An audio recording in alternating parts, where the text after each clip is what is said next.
Le président de la transition, entouré de ses proches collaborateurs, chez les familles des forces de défense et de sécurité tombées pour la défense de la patrie.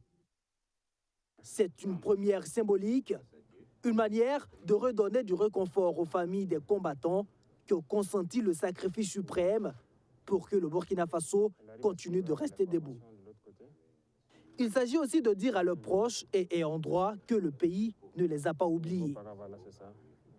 Après les familles des défunts policiers et militaires, Ibrahim Traoré sera également chez celle d'un gendarme. Et partout, le message est resté le même. Quand les gens s'engagent, ils ont aussi besoin de savoir ce qui se passe derrière. Et si on ne prend pas soin de ceux qui sont derrière, c'est un peu compliqué. Donc c'est à ce titre qu'on venait vraiment pour s'enquérir des conditions de la famille, voilà, savoir si vraiment tout va bien. Elle arrive à suivre les formations de l'autre côté. Oui, elle a suivi une formation. Voilà, c'est juste GoPara. GoPara, voilà, c'est ça. C'est quelle spécialité? Coiffure. Coiffure, d'accord. Il n'y a pas de souci. On espère en tout cas pouvoir les installer et continuer de suivre. Les enfants arrivent à aller à l'école sans problème? Sans problème. Ok. En tout cas, c'est vous encourager et vous rassurer que ce combat, on va le mener pour que nous puissions reposer en paix. Ces visites inopinées, selon la direction de la communication de la présidente du Faso, redonnent du tonus au moral des proches.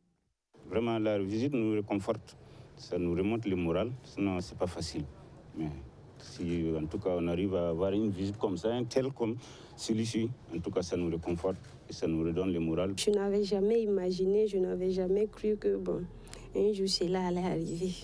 Mais vraiment, du coup, ça m'a soulagée. Ça m'a beaucoup soulagée. C'est aussi l'occasion de formuler des bénédictions à l'endroit des combattants, encore sur le terrain, pour la reconquête du territoire national. À l'endroit des FDS, en tout cas, moi, je prie Dieu pour que Dieu les accompagne, les assiste dans leur service de reconquête du territoire national. Que le bon Dieu les accompagne jour et nuit pour qu'ils puissent gagner cette bataille.